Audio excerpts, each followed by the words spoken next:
9 fakta pembunuhan bocah di Bekasi, dibungkus karung dalam lubang mesin pompa air. Warga Ciketing Udik, Bantar Gebang, Bekasi geger dengan penemuan mayat bocah perempuan inisial GH di rumah Dede, tetangganya sendiri. Jasad GH ditemukan terbungkus karung di dalam lubang pompa air di rumah Dede RT 03, RW 07, Kelurahan Ciketing Udik, Kecamatan Bantar Gebang, Kota Bekasi. Kasus ini bermula dari hilangnya bocah perempuan inisial GH, 9, hingga terungkap perilaku Dede, 60. Berikut fakta dalam kasus ini. 1. Korban hilang Jumat siang. Mulanya, korban masih terlihat bermain dengan teman sebayanya di dekat rumah Dede di RT 03, RW 07, Kelurahan Ciketing Udik, Kecamatan Bantar Gebang, Kota Bekasi sejak Jumat, tanggal 31 Mei tahun 2024, siang. Orang tua langsung mencari-cari anaknya tersebut namun tak kunjung mendapatkan keberadaannya. Sampai akhirnya pencarian buntu, orang tua melaporkan kehilangan anaknya ke Polsek Bantar Gebang. 2. Rumah Dede dicurigai. Setelah melapor kehilangan anak, orang tua korban bersama warga terus mencari sampai esoknya. Sekian lama mencari, warga mencurigai Dede sebagai terduga pelaku. Namun mereka belum punya cukup bukti. Barulah warga didampingi pengurus RT setempat berani mendatangi rumah terduga pelaku berbarengan dengan kedatangan polisi yang menindaklanjuti laporan orang tua korban. Polisi langsung menggeledah secara menyeluruh rumah terduga pelaku, tapi tak menemukan korban di dalam rumah. 3. Korban ditemukan di lubang pompa air. Barulah keberadaan korban berhasil ditemukan di dalam lubang pompa air dalam kondisi sudah tewas. Mayat korban terbungkus karung. Posisi lubang pompa air di belakang rumah terduga pelaku, berdiameter 60 x 60 cm dengan kedalaman sekitar 2 meter. 4. Kecurigaan warga. Dede orang terakhir bareng korban saat bermain di tanah kosong sekitar rumahnya. Sobirin, 52, warga setempat menceritakan kecurigaan terhadap Dede bukan tanpa alasan. Selama beberapa waktu terakhir, korban terlihat berinteraksi dengan Dede saat sedang asyik main di dekat rumahnya. Pada Jumat pagi sebelum korban dikabarkan menghilang, Sobirin sempat melihat korban main bersama rekan sebayanya. Pada Jumat pagi, Sobirin melihat terduga pelaku Dede berada di dekat lokasi GH bermain.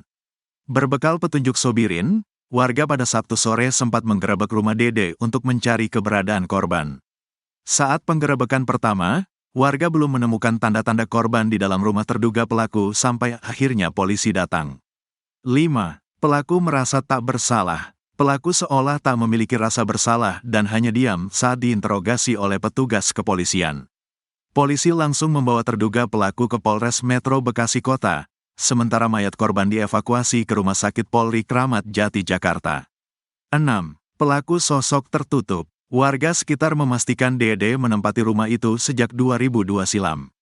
Sosoknya dikenal tertutup dan jarang bergaul. Salah satu warga yang bersebelahan rumah tak pernah ditegur sapa oleh Dede. Pelaku sempat menjadi sopir angkot dan terakhir bekerja di bengkel. Selama ini, Dede lebih banyak menghabiskan waktunya di dalam rumah. 7. Istri dan anaknya pergi. Dede tinggal sendiri di rumah tersebut sementara istri dan anaknya sudah meninggalkan dirinya. Kepergian mereka sejak awal 2023 lalu dan sejak itu Dede tinggal sebatang kara. Dulu saat masih berkumpul bersama, Dede dan istrinya sering cekcok sampai ada ancaman pembunuhan yang akhirnya dipisah oleh tetangganya. 8. Korban tewas dibekap bantal. Kasat Reskrim Polres Metro Bekasi Kota, AKBP Muhammad Firdaus, membenarkan posisi korban pertama kali ditemukan di dalam lubang mesin pompa air sedalam lebih kurang 2,5 meter. Penyidik masih memeriksa terduga pelaku sehingga belum diketahui motifnya menghabisi korban. Motifnya mohon izin masih dalam pendalaman, ungkap Firdaus. Firdaus mengatakan, terduga pelaku menghabisi korban pada Sabtu, tanggal 1 Juni tahun 2024, dengan cara membekapnya menggunakan bantal. Korban dibekap dengan menggunakan bantal dan menggunakan tangan kanannya pelaku mencekik korban, sehingga korban meninggal dunia, kata Firdaus. 9. Ada sesaji diduga praktik perdukunan. Kasat Reskrim Polres Metro Bekasi Kota, AKBP Muhammad Firdaus, memastikan penyidik telah mengecek tempat kejadian perkara yang tak lain kediaman pelaku Dede. Hasilnya, penyidik menemukan sejumlah barang bukti dari dalam rumah untuk pendalaman kasus. Barang bukti tersebut diantaranya benda-benda yang mirip untuk sarana praktik perdukunan seperti kendi, keris, sesajen dan foto-foto anak kecil. Dugaan praktik perdukunan di balik pembunuhan itu pun menyeruak. Ini kami masih dalami, jelas Firdaus. Pelaku pembunuh bocah di Bekasi sudah ditinggal istri dan anak akibat sering cekcok. Terduga pelaku pembunuh bocah perempuan di Bekasi tinggal sendiri akibat ditinggal istri dan anaknya. Pelaku berinisial DD yang menurut warga RT 03 RW 07, Kelurahan Ciketing Udik, Kecamatan Bantar Gebang, Bekasi sudah tinggal sendiri sejak awal 2023 lalu. Kemudian warga juga mengungkap, DD jarang keluar rumah dan bersifat tertutup terhadap tetangganya di RT 03 RW 07, Kelurahan Ciketing Udik, Bantar Gebang, Bekasi. DD sendiri sudah tinggal di lingkungan tersebut cukup lama, sekitar 20 tahun. Umah tetangga DD mengatakan, pelaku sejak sekitar awal 2023 hidup sebatang karang setelah anak istrinya pergi. Dulu sama istri dan anak, terus anaknya kabur, emaknya kabur, terus dia tinggal sendirian, kata Umah, Senin, tanggal 3 Juni tahun 2024. DD memiliki 2 anak yang sudah dewasa, mereka memilih mengikuti jejak sang ibu yang minggat dari rumah. Umah menuturkan, biduk rumah tangga DD dan istrinya memang tidak baik-baik saja lantaran sering cekcok. Bahkan parahnya, DD pernah mengancam membunuh istrinya menggunakan celurit ketika cekcok masalah rumah tangga. Sering cekcok, pernah sampai ngancam istrinya mau dibunuh. Tetangga juga sampai misahin karena istrinya minta tolong, ucapnya. Selama puluhan tahun tinggal, Dede juga jarang bersosialisasi dengan tetangga dan cenderung mengurang diri di rumah. Tetangga terdekat kediamannya bahkan tidak begitu mengenal Dede secara personal, termasuk Umah yang hanya kenal sebatas saja.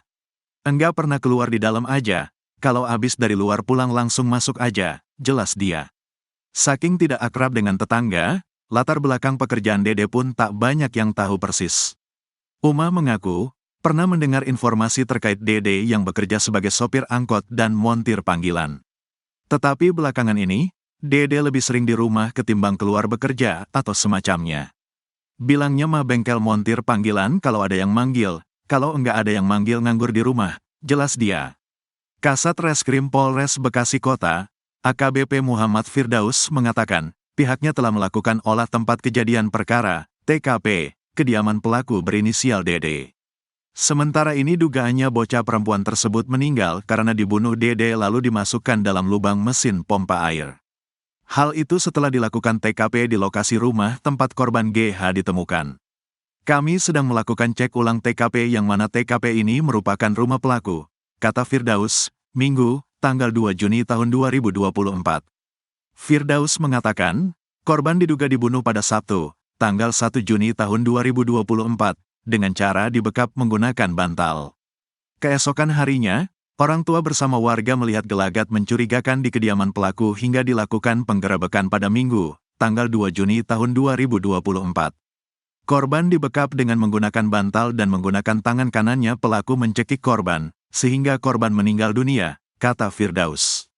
Sementara untuk jasad korban, dilarikan ke Rumah Sakit Polri Kramat Jati, Jakarta untuk dilakukan otopsi. Rumah pelaku yang juga tempat kejadian perkara pun dilingkari garis polisi guna proses penyidikan. Posisi korban ditemukan di belakang rumah, tepatnya di dalam lubang mesin pompa air terbungkus karung. Persis di belakang rumah, di dalam galian tanah sedalam lebih kurang 2,5 meter, tepatnya di lubang tempat mesin pompa air, kata Firdaus. Berdasarkan saksi di sekitar lokasi, pada Jumat pagi korban terakhir terlihat bermain di tanah lapang dekat kediaman Dede. Pada saat sedang bermain, saksi warga sekitar juga mengetahui keberadaan pelaku yang memantau korban sedang bermain. Polisi duga kasus pembunuhan bocah perempuan di Bekasi terkait praktik perdukunan. Polres Metro Bekasi Kota menyatakan kasus pembunuhan bocah perempuan inisial GH terkait praktik perdukunan. Hal itu diungkapkan Kasat Reskrim Polres Bekasi Kota, AKBP Muhammad Firdaus setelah pihaknya melakukan olah TKP di rumah Dede tempat ditemukannya jasad Dede. Dugaan praktik perdukunan karena polisi temukan barang bukti berupa kendi, keris dan sesaji di rumah yang ada di RT 03 RW 07, Kelurahan Ciketing Udik, Kecamatan Bantar Gebang, Kota Bekasi ini. Di dalam rumah pelaku ditemukan media semacam praktek dukun, ini kami masih dalami, jelas Firdaus. Selain itu juga terdapat foto-foto anak kecil hingga dugaan pembunuhan ini karena praktik perdukunan. Ini kami masih dalami, jelas Firdaus. Ia juga mengatakan, pihaknya menemukan 2 titik lubang galian. Ada 2 titik, 1 titik memang direncanakan pelaku untuk menanam, mengubur, korban, kata Firdaus. Firdaus menjelaskan, lubang galian berada di dalam rumah, tepatnya di lantai ruangan bagian belakang.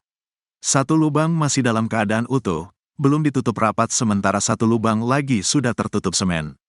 Polisi melakukan pembongkaran lubang ditutup semen, hal ini dilakukan untuk memastikan tidak ada korban lain. Polisi bahkan sampai menggelar olah tempat kejadian perkara, TKP, 2 kali, 1 titik lagi kami duga mungkin ada korban lainnya, tapi kami sudah lakukan penggalian sedalam 1 meter namun tidak ditemukan, tegasnya. Dugaan khawatir ada korban lain bukan tanpa alasan, galian semen di lantai rumah pelaku mencurigakan karena terlihat baru. Dari hasil pengamatan diduga ada 1 titik yang kami lihat secara fisik itu ada lokasi tempat semen yang masih baru, tegasnya. Kasus pembunuhan bocah 9 tahun ini masih dalam penyelidikan, pelaku berinisial DS sudah diringkus Polres Metro Bekasi Kota. Sebelumnya diberitakan, gadis berusia 9 tahun berinisial GH dikabarkan hilang sejak Jumat, tanggal 31 Mei tahun 2024.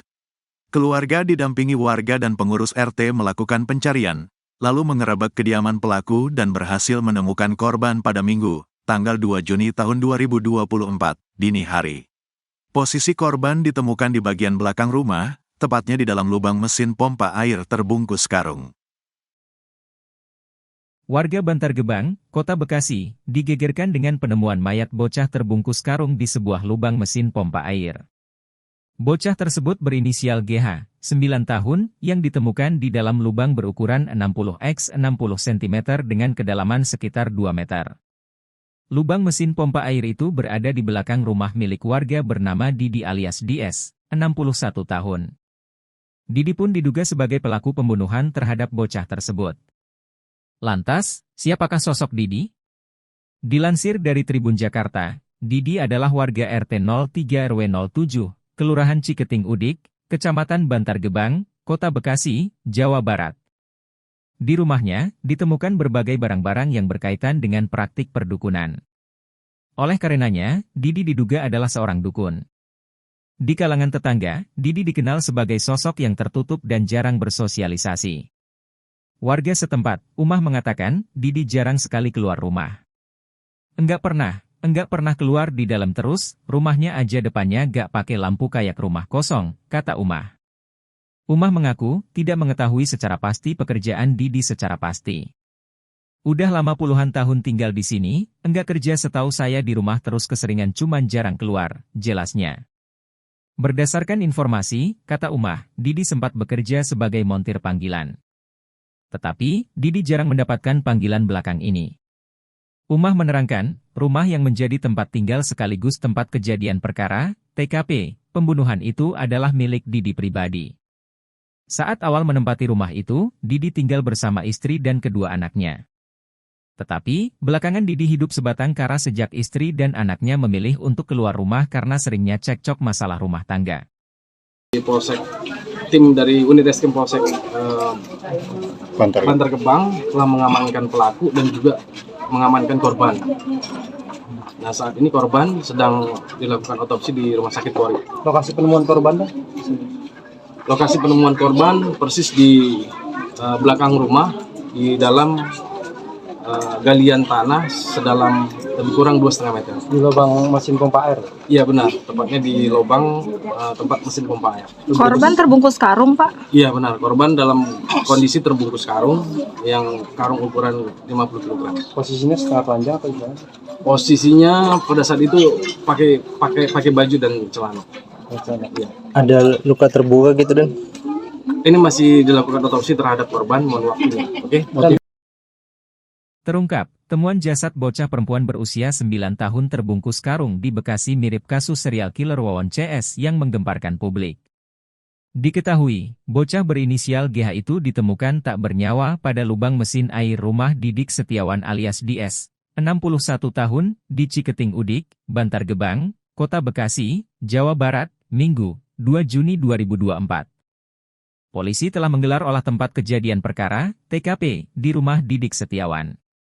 Hasilnya, petugas menemukan benda-benda yang kerap dipakai untuk sarana praktik perdukunan antara lain kendi, keris, sesajen dan foto-foto anak kecil. Dugaan praktik perdukunan di balik aksi pembunuhan keji itu pun muncul. Ini kami masih dalami, kata Kasat Reskrim Polres Metro Bekasi Kota, AKBP Muhammad Firdaus. Kasus pembunuhan bocah berusia 9 tahun itu mirip dengan tragedi serial killer Wawon CS yang terjadi di Bekasi dan Cianjur. Tribuners masih ingat. Kasus Wawon CS telah diputus di Pengadilan Negeri Bekasi pada Rabu, 1 November 2023. Terdakwa Wawon CS selamat dari hukuman pidana mati. Hal yang sama menjadi latar belakang kasus pembunuhan sadis yang dilakukan Wawon CS. Kapolda Metro Jaya saat itu, Irjen Fadil Imran menyebut kasus pembunuhan ini adalah serial killer yang dikemas supranatural dengan janji membuat menjadi kaya. Polisi memastikan sekeluarga keracunan di Bantar Gebang, Bekasi, Jawa Barat merupakan korban pembunuhan dengan cara diracun dengan pestisida. Fadil mengatakan salah satu pelaku yakni Wawon merupakan suami siri dari korban meninggal dunia bernama Ai Maimunah, 40. Sedangkan dua korban tewas lainnya yakni Ridwan Abdul Muiz, 20 tahun, serta M. Rizwandi, 16 tahun, merupakan anak Maimunah dari mantan suaminya. Sementara itu satu korban lainnya yang masih dirawat, yakni Nas, 5. Satu orang lainnya yang masih dirawat juga adalah pelaku MD Solihin yang ikut keracunan.